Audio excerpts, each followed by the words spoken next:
Hi, I'm Dr. Carol Francis, and this is class number 2, all about being a victim and having the victim identification or looping into victimization kind of stuckness. And this particular class is to help you consider the paths of recovery as a victim, and then how you kind of move yourself away from being a victim into recovered individual, into victorious individual, some people say, into a thriving individual, and yet still be aware that you will always have had that victim experience. You are expanding your personality after the victimization, and that expansion has to integrate your experience and also has to create the new you you're going to spin moving forward, and the old you that you were before the victimization situation and now the victimization as well. So you want to imagine, what would I be like if I never went through that, to some degree. Secondly, you definitely want to imagine who you can be in your most optimal self-creation in light of the realities of what you've gone through. Let me say it again. You want to imagine your most optimal way of being your new you, including all the realities of who you were. You don't want to become inauthentic or in denial if you possibly can manage integrating that experience into who you are, and then moving forward, you'll feel much more solid, more respectful, and you will not walk around with shame and embarrassment. You will walk around with, I'm pretty amazing for having survived and escaped and going through the recovery process. But I want to kind of give you some idea about what the recovery process may look like for you. As a friend of mine said, who is a Vietnam vet that was in battle in the front grounds many times, he said, for all the soldiers that came back from Vietnam, we discovered that recovery was a very individualized, a very personal process, that no one of us actually recovered using the same path or process.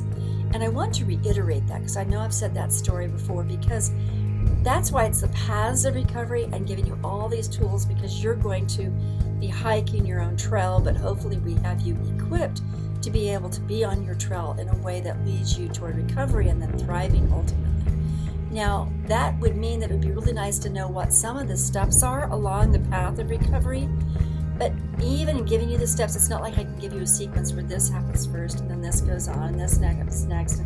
It isn't like that. It's more like you may start here, but you may end up here, and then you may go over here, and maybe you'll try that, and it meanders around, but ultimately it's moving toward thriving and recovering for you in your way, in your personality, so that you become an optimized version of yourself. That is always the key. So I'm going to read to you from my book, Paths to Recovery After Abuse and Trauma, some of the stages or steps of recovery, but know that they don't happen in any necessarily one order, and that you actually end up revisiting different steps. So that's why some exercises are great here, and then they don't have the same impact, so you go do these other exercises, and those have a different impact, and maybe you might go over to here, and then maybe you come back to this one. Now suddenly that exercise done again has tremendous impact. It's at the right time in the right place, and you have to do this experiment of being you, and that's the trailblazing of it all. So here are some tenets I want you to take ahead while you're in the process of recovery. Make sure you do the following. Be compassionate with yourself, always. Know that your path will be meandering, not one straight line. Thirdly, make sure to know that you're going to progress and regress.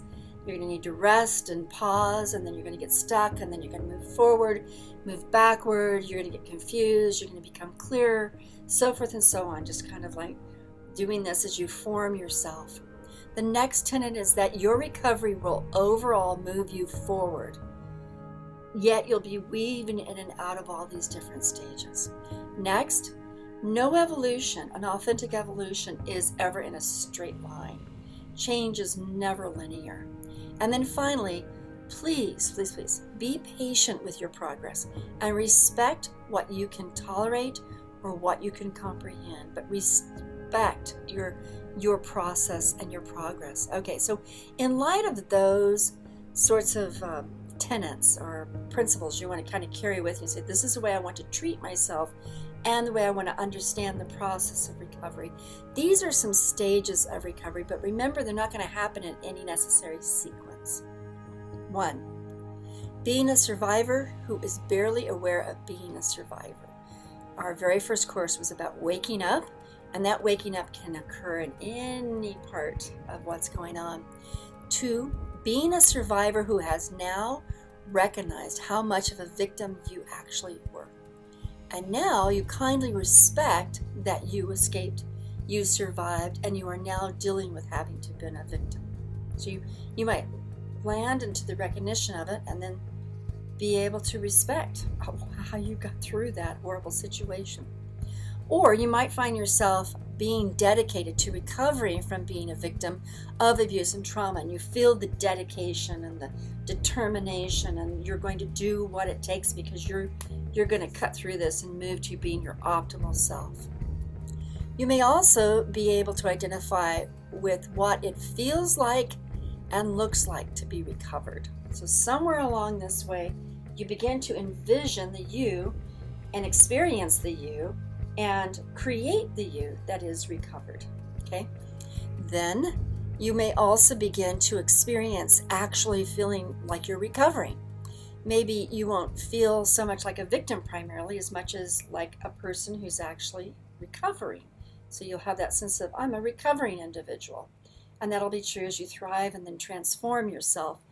And then the last thing I want you to realize is that you want to be able to feel that you are recovered and you're developing this dynamically satisfying identity with yourself as you optimize yourself. Now, you may visit this real rush of, wow, I'm really doing it. And then the next day feel like, whoa, man, I was raped and it was awful. And you kind of revisit it, but you revisit it having done all this work.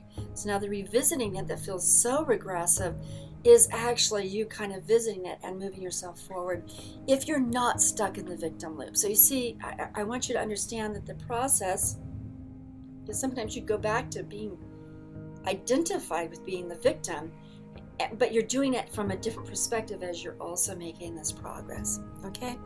So keep that in mind as you progress as well. We're going to talk a little bit about why being a victim is part of your physiology in the next class, and we'll go from there. Please do the meditations here because they're all about changing and evolving you in your process of respecting yourself as a victim and also moving your identity toward recovery and beyond. Okay, see you in the next class.